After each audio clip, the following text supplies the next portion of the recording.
쉬운 두 번째 강의 시간인데요. 자, 오늘 말씀의 제목은 70년간 바벨론을 섬기리라 라는 주제로 상고해 보고자 합니다. 먼저 서론 부분을 송출하는 내용을 같이 살펴보고자 합니다.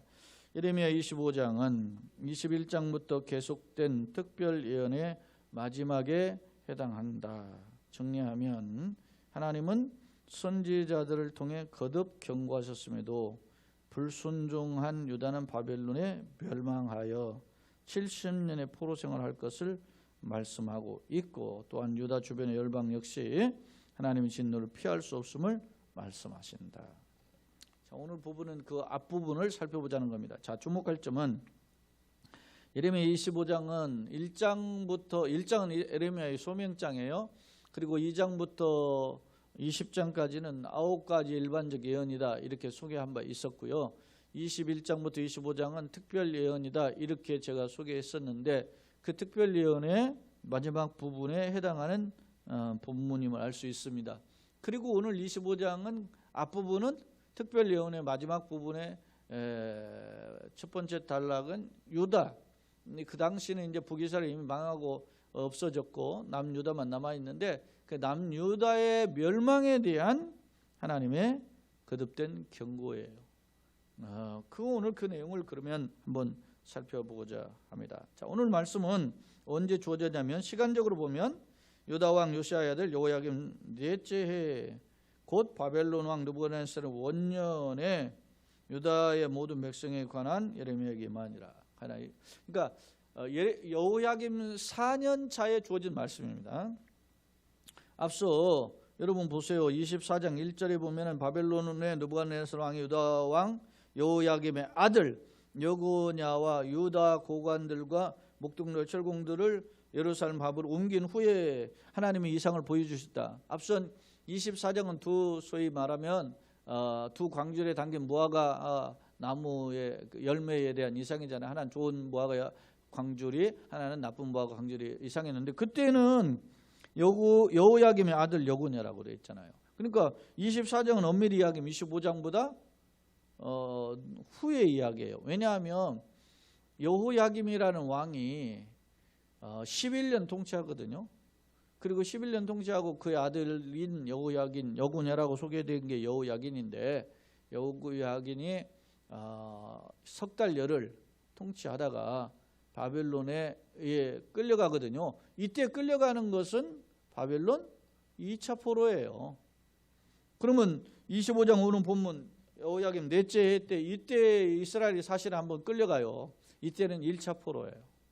자, 그러면 제가 연대기적인 이 부분을 좀 설명해 드릴 필요가 있어요. 여러분들에게 여러 번 제가 이야기했지만 성경을 자세히 읽고 또 역사의 이야기를 이렇게 연대표를 놓고 이렇게 대조하면서 연구하면서 읽지 않는 이상 이게 몇 년인지 잘 못 알아들어요. 이름도 비슷비슷하지.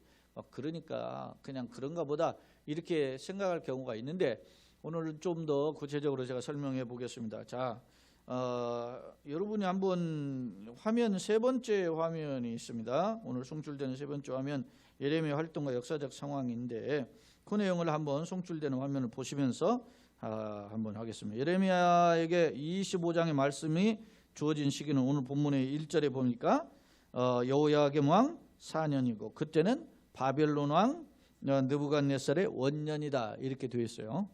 그 다음 그 두 번째 예레미야 25장까지 예레미야의 활동 기간은 3절에 근거해 볼 때, 자 2절 지나서 3절에 보면 유다의 왕 아몬의 아들 요시야 왕 13째 해부터 오늘까지 23년 동안, 오늘이 지금 언제예요? 지금 여호야김 4년 차란 말이에요. 근데 자기가 23년 동안 소위 활동했었다, 선지자로 예레미야가. 근데 언제부터 했었느냐? 요시야 왕 13째 13년 차부터 활동했었다. 그러면 제가 그걸 설명한 거예요. 니은에 나오는 예레미야 25장까지 예레미야 활동 기간이 23년인데 요시야 13년이 기원전 627년입니다. 요시야 13년이 요시야 왕이 8살에 왕이 되어 13년 차니까 뭐 우리 나이로 대략 한 21살 되겠죠. 뭐 20살에 21살인데 그때부터 605년까지 5년이면 언제냐면 그 요시야 왕이 죽은 지 4년이에요. 만 4년. 예? 요시야 왕이 609년에 죽어요. 609년에 그 애굽 왕 바로 느고에게 무기토에서 맞짱을 뜨다가 싸우다가 전쟁에서 전사해요. 그리고 그의 아들 여호아스가 백성들의 옹립에 의해서 왕위로 석 달 있었고 그 백성들이 옹립한 왕을 애굽 왕 바로가 못마땅해서 끌고 그냥 애굽으로 가버리고 그의 형인 여호야김을 꼭두각시로 세웠는데 그 꼭두각시로 세운 4년 차라 말입니다. 자, 이때는 언제냐면 이때는 여호야김 왕 4년은 605년인데 이때는 시기적으로 어떤 때냐면 지금 당대 세계 최강이 어디였냐면 아수르였어요. 근데 이 아수르 나라가 아수르 제국이 지금 시들어가고 있는 상황이에요. 그리고 신흥 제국인 바벨론이라는 나라가 일어나서 아수르를 지금 침공하고 니느웨를 함락시키고 하는 거예요. 멸망시키는 거죠. 그런 상황에 아수르가 위태하니까 애굽에게 손을 벌리는 자, 전통적으로 강화에 있는 애굽의 남쪽에 있는 애굽에 손을 벌려서 도와달라. 그러니까 애굽이 일종의 동맹을 맺어서 그 아수르를 돕으려고 이제 가다가 유다의 왕인 요시아가 못 가게 막으니까 요시아를 죽이고 물리치고 이제 올라갔는데 북쪽으로 올라갔다가 이 북쪽에서 갈그미스라는 곳에서 애굽의 군대와 바벨론의 군대가 한번 붙었는데 애굽의 군대가 꼴딱 망해버렸단 말입니다. 패전을 한 거예요. 그러니까 애굽의 군대는 물러갔죠. 그 여세를 몰아서 바벨론에 그때 당시만 해도 그 바벨론의 제국을 일으키고 그리고 니느웨를 공격하 함락할 때 왕은 나부포라살인데 그의 아들 느부갓네살이 아버지를 이어서 왕이 됐어요. 그래가지고 그 여세를 몰아가지고 이제 어떻게 해요? 남쪽 유다가 애굽의 바로가 꼭두가시로 세운 왕이 누굽니까? 여호야김이란 말이에요. 여호야김이 바벨론을 말을 안 들으니까 여세를 몰아서 바벨론이 쳐들어온 거예요. 애굽을 물리칠 뿐만 아니라 쳐들어와 가지고 어떻게 합니까? 애굽에 이스라엘의 유다에 있는 사람들을 고관들을 데리고 가버리는 겁니다. 그의 가족들. 그게 소위 바벨론의 1차 포로인데 이때가 언제냐면 BC 기원전 605년이에요. 이 605년은 앞서 이야기한 대로 여호야김 왕 몇 년 차요? 4년이라 말입니다. 1차로 끌려간 거예요. 자, 교재 내용을 그렇게 정리해 보았어요. 그 후 여호야긴 시드기야를 거쳐 예루살렘이 멸망 586년 멸망하는데 이때 605년부터 586년까지는 약 한 어떻게 해요? 20여 년 걸리죠. 왜냐하면 597년에 하면 또 끌려가요. 597년은 언제냐면 여호야긴 왕이 끌려갈 때가 597년이에요. 그때 한번 2차로 또 끌려가고 3차로 586년에 3차로 끌려가면서 완전 예루살렘이 멸망해요. 성전이 파괴되죠. 자, 이후에 한 번 더 설명하겠는데 그 역사적 배경 보시면 여호야김 4년은 유다가 바벨론의 1차 포로로 끌려갔던 시기다. 그렇게 소개했어요. 왕과 백성의 태도가 어때요? 요시야 이후 609년 요시야가 609년 죽었다 그랬죠. 제가 이 무기토 전투에서 죽었고 그의 아들 여호아스라는 아들이 석 달 통치했고 그의 형 여호야김이 11년 통치했어요. 그리고 그의 또 여호야김의 아들이니까 요시야로는 손자죠. 손자인 여호야긴이 석 달 열을 통치했어요. 그리고 그 뒤를 이어서 석 달 열흘 만에 이제 바벨론을 끌려가니까 바벨론에 세운 왕이 마지막 왕이 누구냐면 시드기야예요. 이 시드기야가 11년을 통치하게 됐다는 것입니다. 그런 역사적 배경을 가지고 있어요. 다시 성경으로 돌아서 25장을 처음부터 한번 보겠습니다. 유다왕 요시아의 아들 여호야김 넷째 해 곧 바벨론의 왕 느부갓네살 원년에 유다의 모든 백성에 관한 말씀이 예레미야가 임하니라. 선지자 예레미야가 유다의 모든 백성과 예루살렘 모든 주민에게 말하여 이르되, 이제 백성들에게 상기하는 거예요. 그러면서 유다 왕 아몬의 아들 요시야 왕 13째 13년 차부터 내가 선지자 노릇을 지금까지 23년 동안 했다. 그런데 내가 너에게 꾸준히 일렀으나, 이 꾸준히 일렀다는 말은 아침에 일찍 일어났다 그런 말입니다. 꾸준히라는 단어가 새벽부터 일찍 일어났다 그런. 그러니까 굉장히 부지런하게 너에게 하나님 말씀을 대언했지만은 너희가 순종하지 아니하였다 그랬어요. 그러므로 여호와께서 그 모든 종 선지자를 너희에게 끊임없이 보내셨으나, 예레미야만 보낸 게 아니고 그 전에도 선지자를 많이 보냈죠. 하나님이 경고를 계속하셨단 말입니다. 그러나 너희가 순종하지 아니하였다. 여기서 순종하지 않았다는 말을 거듭 반복하고 있어요. 순종하지 아니하였으며 귀를 기울여 듣지도 않았다. 여러분요, 누가 어른이 말을 하면 막 듣지도 않고 모른 척 하고 가라면 얼마나 싸가지 없습니까? 하물며 하나님 말씀하신데 순종하지도 않을 뿐 아니라 듣지도 않았단 말입니다. 이게 얼마나 완악했는지, 목이 곧은 백성이었는지를 보여주는 대목임을 알 수 있어요. 그러니까 하나님 말씀하시는 거예요. 그가 이르시되 너희는 각자의 악한 길과 악행을 버리고 돌아오라. 회개죠. 돌아오는 거, 살 길은 돌아오는 거 회개예요. 그리하면 나 여호와가 너희와 너희 조상들에게 영원부터 영원까지 준 땅에서 살리라. 그렇게 했어요. 그 땅이 어디예요? 가나안 땅입니다. 약속의 땅, 축복의 땅이죠. 그렇게 살리라 하지만은 너희는 다른 신을 따라다니며 섬기거나 경배하지 말며 너희의 손으로 만든 것으로서 나의 노염을 일으키지 말라. 그리하면 내가 너희를 해하지 아니하리라 하였으나, 하나님은 약속한 거예요. 야, 우상 숭배하지 마. 하나님 버리고 딴 길 가지 마라. 이렇게 거듭거듭 선지자를 통해서 이야기했단 말이에요.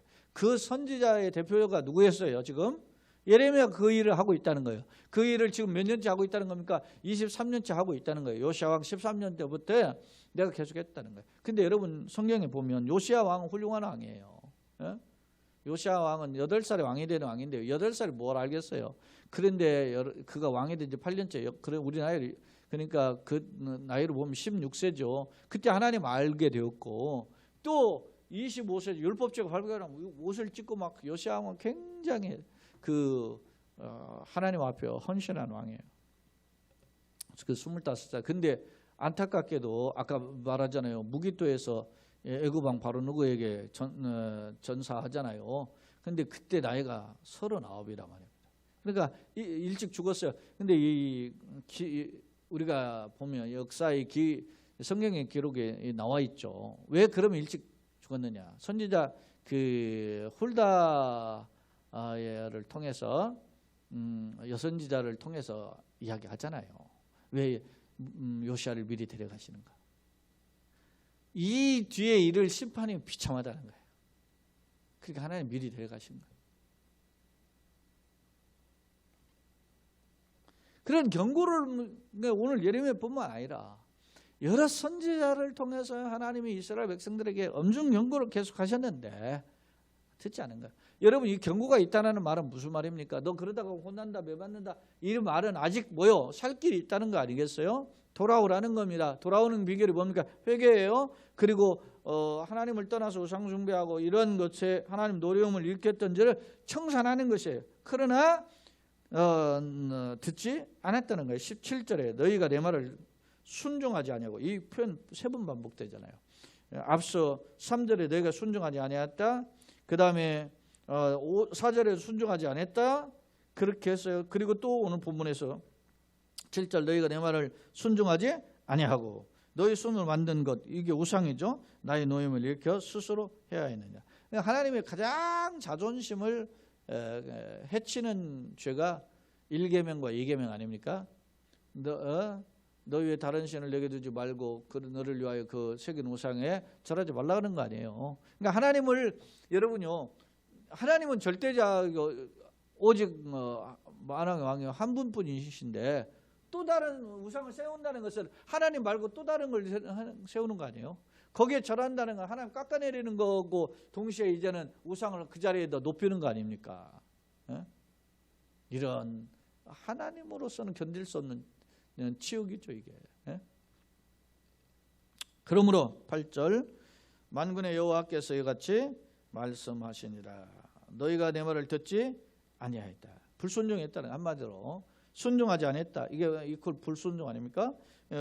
듣지 아니하니라. 보라 내가 북쪽의 모든 종족과 내 종 바벨론의 왕 느부갓네살을 불러다가 여러분 북쪽의 모든 종족이라고 이야기에 표현하고 거기에 내 종 바벨론 왕이라 했어요.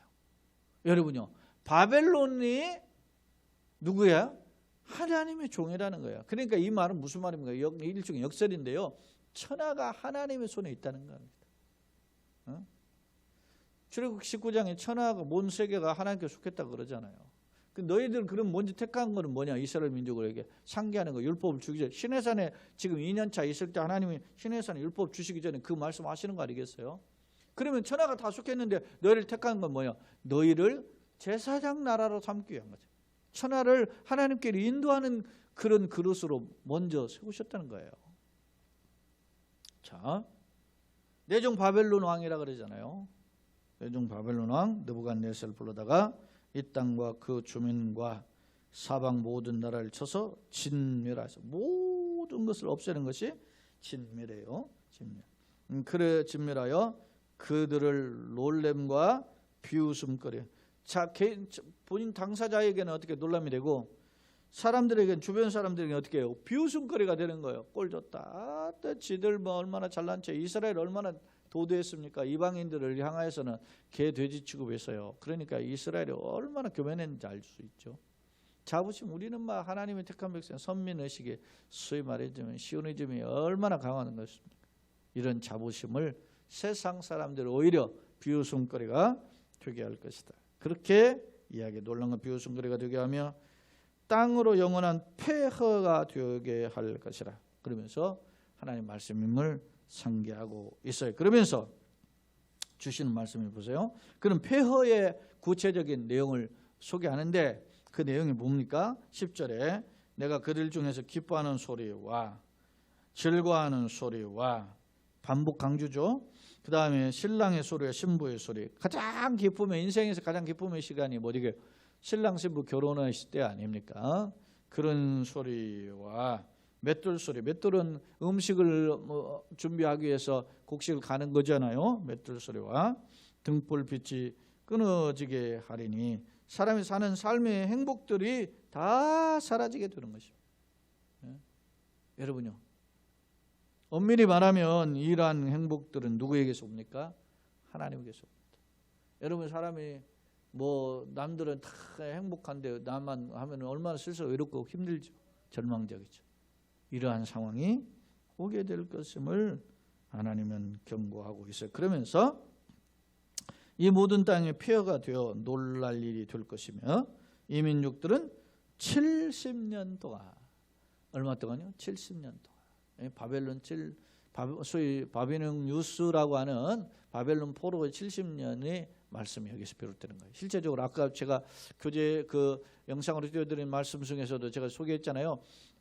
지금 605년부터 지금 1차 포로가 가고 그 다음에 597년에 2차 포로가 되고 그 다음에 586년에 나라가 망하고 3차 포로가 됐는데 언제 귀환하냐면 학자들의 뭐 연도 계산이 조금 한 1년 이렇게 차이가 나는데 어떤 경우는 538년 어떤 경우는 537년 이렇게 보는데 536년 이렇게 학자들이 있어요. 그러니까 대략 537년에 귀환하거든요.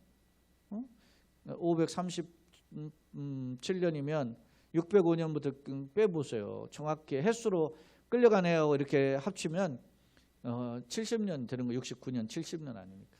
70년 만에 돌아와요. 그러니까 참 안타까운 거죠. 여러분 보통 한 세대 30년 보면 두 세대가 훌쩍 지나가는 거죠. 여러분요 이스라엘 백성이 상상할 수 없는 이야기예요. 그러니까 그런 이야기를 선포할 때마다 백성들 듣잖아요. 우리가 어떤 민족인데, 우리가 어떤 하나님인데 막 이러면서 말이지. 예? 이거 그러니까 그런 메시지를 선포하면 누가요? 다 가짜인 거야. 그래서 거짓 선지자들이 말이지 평안하다, 안전하다, 행복하다 막 계속 외치고, 몇몇 선지자들만, 예레미야를 비롯해 뭐 이사야라 뭐 앞서 이야기하잖아요. 그래서 선지자들만 심판을 선포하니까 그들을 막 몰아가는 거죠. 거짓 선지자로. 자, 그러면 보세요. 제가 이게 12절로 14절은 뒤에 이제 열방에 대한 경고의 그 어떤 서론격이기도 한데, 오늘 그냥 같이 살펴보는 단락으로 넣었는데, 이 내용은 뭐냐면 일종의 맛보기인데, 12절 14절은 이스라엘 끌고 간 바벨론 나라는 그럼 과연 어떻게 될 것인가. 여호와의 말씀이 70년이 끝나면 내가 바벨론의 왕과 그의 나라와 갈대아인의 땅을 그 죄악으로 말미암아 벌하 영원히 폐허가 되게 하라. 여러분이 바벨론에 끌려갔는데 이 바벨론이라는 나라가 망하죠. 누구의? 메대와 바사, 페르시아의 연합군에 의해서 망해요. 그리고 이스라엘은 풀려나는 거예요. 역설이 있죠. 여러분, 세계 최강의 나라가, 아수르를 멸망시킨 나라가 바벨론 아닙니까? 이 바벨론, 신바벨론이죠. 신바벨로니아 역사를, 세계사를 보면 신바벨로니아 제국인데, 이 신바벨로니아 제국이 이 뒤를 이은 페르시아 제국에, 메대와 페르시아의 연합군에 의해서 망하고, 바로 이어서 이제 메대라는 나라는 뭐 어떤 페르시아의 어떤 면에서 보면 그냥 주변에 불과하기 때문에 페르시아의 지배를 받게 되거든요. 이 페르시아의 황제가 누굽니까? 고레스 아닙니까? 고레스가 조서를, 칙령을 내려가지고 이스라엘 해방시켜주는 칙령을 내린 사람이 누구냐면 고레스예요.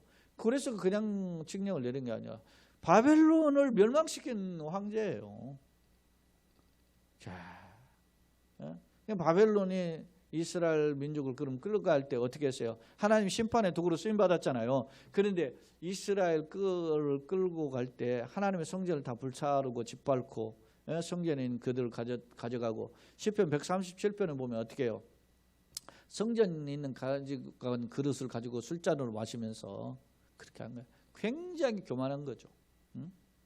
바벨론이라는 나라가. 느부갓네살이 얼마나 교만했습니까? 그런 경고를 받았는데, 다니엘 시대도 뭐 쫓겨나갔다 하면 들에 헤매다가 다시 돌아와서 회복이 됐는데도 또 그렇게 하잖아요. 그런 거 보면 인간이 참 어리석어요. 인간처럼 어리석은 게 없어요. 그런 거예요. 여러분, 우리가 뭐 낚시질도 해보면 붕어가 이렇게 하는데 말이지, 먹이만 먹고 사라지는 붕어도 있지만 대부분 이렇게 이제 물고기 낚시를 하면은 먹었던 거 또 먹다가 잡혀가지고 올라오는 거 있거든요. 실수로 놓쳤는데 그게 다시 잡혀가지고 올라와. 얼마나 어리석습니까? 인간이 그런 어떤 물고기보다도 못한 거죠.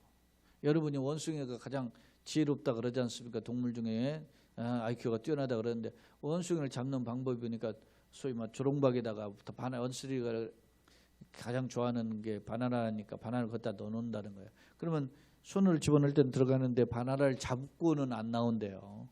그러면 그때 막 사람들이 막 깜짝 놀라게 막 요란하고 막 깽매기를 치면서 말이지, 그 요란을 하면 막 깜짝 놀랄 거 아닙니까? 그러면 얼른 놓고 그거 도망가야 되는데, 그 바나나에 대한 미련 때문에 이 원숭이가 놓고 도망가지 못한다. 이거 가지고 가야 되는데, 그래서 잡힌다. 똑똑한 게. 인간이 그런 거예요. 가장 훌륭한 것 같은데 이스라엘 민족이 하나님의 심판의 경고에도 콧방귀 뀌고 듣지 않고 불순종하다가 망하잖아요. 근데 그 심판의 도구로 쓰임받았던 나라가 누구냐면 바벨론인데, 바벨론이 결국 멸망하는 것을 어떻게 해요? 이스라엘, 유다가 망한 것처럼 그렇게 망하더라라는 점을 보여주는 거죠. 자, 보세요. 자, 12절에 그렇게 폐허가 된다. 내가 그 땅을 향하여 선언한 바 곧 예레미야가 모든 민족을 향하여 예언하고 이 책에 기록한 나의 모든 말을 그 땅에 임하게 하리라. 이 책의 내용은 정확하게 하면 12절 14절이기도 하지만 15절로 마지막 38절의 내용이에요. 그 내용이기도 하고, 뒤에 나중에 가보면 이 열방에 대한 예언의 내용이 여기 그 15절로 38절뿐만 아니라 뒤에 또 기록되어 있는 내용들이 등장해요. 그 내용이 어디에 있냐면 46장에서 51장까지 나오는데, 열방에 대한 심판의 예언이 나오는데, 그런 내용도 보면 이스라엘뿐만 아니라 열방도 하나님을 떠난 자들은 준엄하게 심판할 것이다. 거듭거듭 경고해요. 그런데 그걸 듣지 못하고 깨닫지 못하는 것이 어리석은 인간들이라고 합니다. 여러분요, 우리가 지금 코로나19의 기간을 겪고 있지 않습니까?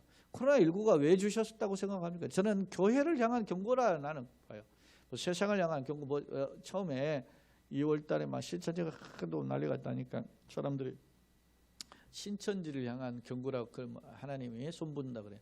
천만에 여러분요, 신천지가 우리나라에 지금 한 20-30만 되는데 그 20-30만 경고하기 위해서 이 5천만이 있는 그게 이렇게 있겠어요? 더 나가서 말이죠, 전 세계적으로 지금 이렇게 난리인데, 여러분 신천지가 뭐가 얼마나 대단한 거라고? 아니에요. 여러분 기억하세요. 이 첫째도 둘째도 우리가 엎드려야 될 대상은 지구상의 78억 중에 24억의 기독교인들이에요. 그리고 5천만의 대한민국의 우리 국민들 중에 엎드려야 될 대상이 누구예요? 1,000만 성도 교회 아닙니까? 5만에서 6만이라고 이야기하는 교회가 엎드리라고 하나님이 경고하신 거 아닙니까? 코로나19는. 그러니까 우리가 엎드려야 되는데, 엎드리는 것을 하다 보니까 저 앞에 주님 앞에 매달리고 모이고 애쓰기는 해야죠. 그런데 세상에 덕도 안 되는 부분이 나오잖아요. 그러니까 우리가 어떻게 합니까? 지금 교회 문을 다 폐쇄하고 온라인으로 그 예배를 전환해서 하고 있지 않습니까? 그럴 때 뭡니까? 우리가 정말 세상이 두려워서 교회 예배당 문을 닫은 게 아니고 우리 자신이 하나님 앞에 엎드리는 교회다 생각하고 지금 이렇게 하는 거예요. 우리가 이번 주에도 제 구청에서도 문자가 오고 우리 교단에서도 하고 또 매스컴을 통해서도 발표됐어요. 예배 인원의 수가 좀 완화됐다. 우리는 거기에 아직 해당하죠. 왜냐하면 300석 이상은 50명까지 할 수 있다 이렇게 했는데, 그 전에는 300 이하는 20명이다. 그런데 우리는 지금 10명 하잖아요. 10명, 12, 3명. 근데 그 중에서도 또 안 오시는 분이 있으니까 10명인데, 지난주 11명 오셨고 이번 주 10명. 우리가 이렇게 하는 이유가 뭡니까? 그냥 더 조심하는 거 더. 지금 무슨 또 오늘 어제보다 오늘 2배 가까이 또 늘어났잖아요. 100명이 넘게. 그렇게 늘어났으니까 언제 어떻게 될지 몰라요. 도처가 말이지 감염 경로에. 그러니까 우리가 더 우리의 권리, 우리가 지금 예배드리는 게 권리 아닙니까? 하나님이 주신 특권 아닙니까? 그럼에도 불구하고 우리가 내려놓고 이렇게 우리가 조심하고 절제하는 이유는, 첫째는 하나님께 영광을 돌리는 일에 우리가 부족했다는 걸 깨닫고 엎드리는 것이고, 두 번째로는 주변에 세상에 덕을 끼치지 못한 우리의 약함을 돌아보면 회개하는 거 아니겠어요? 그래서 우리가 지금 이렇게 하는 거 아닙니까? 모든 예배를 우리가 지금 계속 주중에도 하고 있지 않습니까? 새벽 예배도 하고 있고 다 영상으로 하는 이유가 뭡니까? 주님 앞에 엎드립니다. 사랑하는 여러분, 이번 계기가 주님 앞에 엎드리고 주 앞에 엎드림을 통해서 주님과 관계가 회복된다면 그것은 은혜의 축복이고 그 하나님의 은총을 다시 한번 회복하는 통로가 되는 줄로 믿습니다. 그런 계기가 되기를 간절히 소원합니다. 자, 말씀 한번 정리해 보겠습니다. 두 번째 하면 1절, 2절, 3절, 4절 이렇게 해서 단락으로 쭉 나눠져 있는데 그런 내용을 한번 보겠습니다. 제 14절을 정리하지 않았네요. 13, 14절 내가 그 땅을 향하여 선언한 바 곧 예레미야가 모든 민족을 향하여 예언하고 이 책에 기록한 나의 모든 말을 그 땅에 임하게 하리라. 그리하여 여러 민족과 큰 왕들이 그들로 자기들을 섬기게 할 것이나 나는 그들의 행위와 그들의 손이 행한 대로 갚으리라. 이런 심판을 경고했어요. 자, 1절 2절 유다의 왕 여호야김 4년에 예레미야를 통해 유다에게 주신 하나님의 말씀임을 알 수 있고요. 3절 4절의 내용은 예레미야가 요시야 왕 14년부터 23년 동안 유다에게 말씀을 선포했는데 23년 차가 언제냐면 여호야김 4년 차였음을 알 수 있어요. 그러나 그렇게 23년간 계속 선포했어도 이스라엘 백성들이 어떻게 해요? 듣지 않았다. 5절 8절의 내용입니다. 하나님은 회개를 촉구하며 죄악에서 떠날 것을 명하셨지만 유다는 듣지 않았다라는 점이고요. 그 다음에 9절로 10절은 하나님은 바벨론을 불러다가 유다의 기쁨을 끊고 70년의 포로가 될 것을 봤어요. 신랑과 신부의 기쁨이 사라지게 할 것이다 그랬잖아요. 그렇게 말씀했어요. 아이러니한 것은 12절 14절에 보면 하나님 70년이 차면 바벨론 왕과 그 백성들의 죄악을 심판할 것이다. 바벨론을 통해서 유다를 멸망했는데 유다 그 바벨론 깨달을 거 아닙니까? 야 저렇게 선민이라는 백성도 망하는 거 보면 우리도 조심하자 그랬는데 깨닫지 못해. 여러분요 이게 하나의 우리에게 보여주는 교훈들이 있잖아요. 역대 지금 요즘 우리 한국 사회에 지금 대통령들이 5년밖에 못하지 않습니까? 7년 하고 뭐 5년 하고 뭐 그렇게 요즘 최근에 나는데 뭐 제가 보니까 막 계속 대통령 그만두면 그 다음에 어디로 갑니까? 감옥으로 가고 대통령 그만두면 감옥으로 가고 대통령 그만 감옥으로 가고 어떤 사람은 대통령도 그만 다도 하지도 못해 5년도 그리고 쫓겨나고 모르겠어요. 이번에는 다음에는 어떻게 될지. 이런 악순환이 반복되지 않아야 될 텐데. 예? 여러분요. 권세가 전부가 아니에요. 철저하게 겸손해야 돼. 지도자는. 철저하게 말이지 낮아져야 돼요. 예? 나에게 주시는 서비스의 기회를 주셨다. 누구를 위해? 국민을 위해 서비스할 기회를 주셨다. 그렇게 생각하는 거예요. 여러분요. 돈을 버는 거 국민을 위해서 돈을 서비스할 수 있는 기회를 나에게 많이 주셨다. 그렇게 생각하는 거고 우리가 예를 들어서 뭐 대학원도 가고 박사도 받는 것은 내 지식을 학문을 가지고 국민에게 이웃에게 서비스할 수 있는 기회를 주신 겁니다. 내가 말이야 세상에 유명한 뭐 예를 들어서 연예인 되고 막 그래가지고 뭐 빌보드 차트에도 1위도 하고 막 그래서 많은 사람 박수도 받고 유명한 스포츠 스타가 돼가지고 그렇게 해서 박수 받고 또 뭐 우리가 막 관객들 많이 동원해가지고 막 유명한 영화 관객에서 막 박수도 받는 사람이 되면 어떻게 그런 인기와 명예를 세상에 어떤 약자 필요한 사람들에게 서비스할 수 있는 기회를 나에게 더 많이 주신 거죠. 그를 돌려드릴 기회로 삼아야 된다. 그것을 깨달으면 그게 지혜로운 자고 그걸 깨닫고 실천하면 그게 정말 하나님 기뻐하시는 위대한 일꾼이 되는 거예요. 존경받는 일꾼이 되는 것입니다.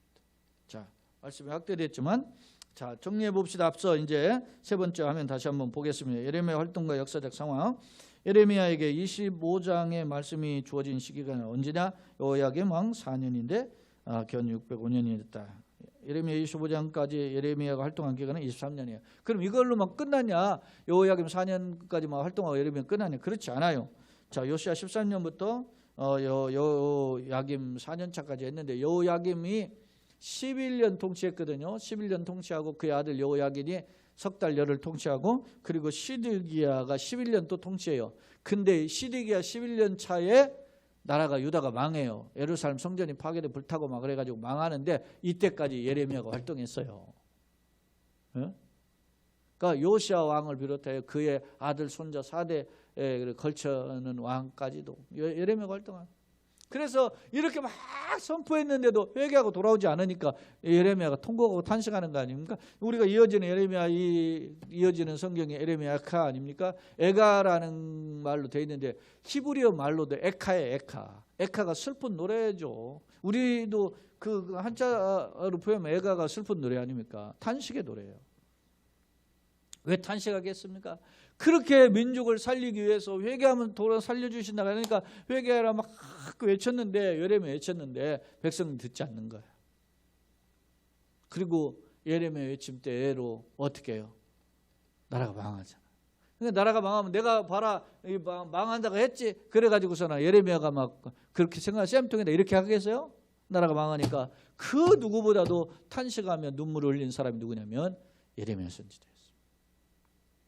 자, 결론. 자, 역사적 경고를 듣지 않는 유다는 하나님의 준엄한 심판을 피할 수 없음을 기록하고 있다. 예컨대 하나님 요시야와 요아스, 여호야김 등의 불신앙에 따른 심판을 말씀하셨던 것이다. 물론 요시야의 경우 마음을 겸비하여 하나님을 찾아요. 그래서 요시야는 다윗 이후 최고의 성군이죠.